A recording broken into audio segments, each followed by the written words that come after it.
Sinilaban ng Police Regional Office Cordillera Administrative Region ang mga tanim na marijuana na nadiskubre sa lalawigan ng Benguet. Ayon sa Regional Operations Division ng PRO CAR, isinagawa ang operasyon ng iba't ibang hanay ng pulisya kasama na ang Philippine Drug Enforcement Agency Cordillera Administrative Region. Nadiskubre sa plantasyon ang tanim na 400 fully grown marijuana plants na nagkakahalaga ng 120,000 piso. Binunot at saka sinunog ang mga ito matapos makuhanan ng dokumentasyon. Patuloy naman ang imbestigasyon para matukoy kung sino ang may-ari ng nasabing iligal na halaman.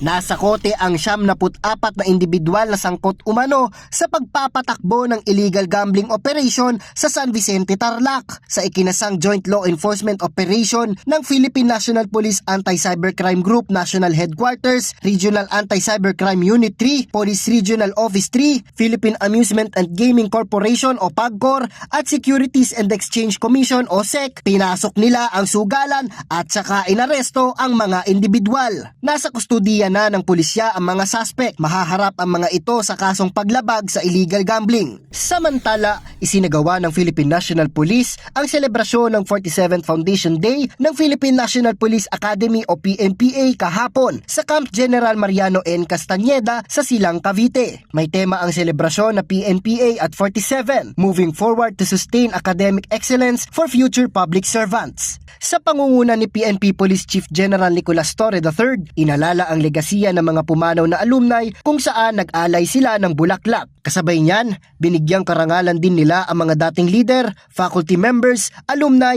at mga personnel na nagpakita ng kahusayan sa academy. Para sa totoong balita sa bagong Pilipinas, Jap Regala, Congress News.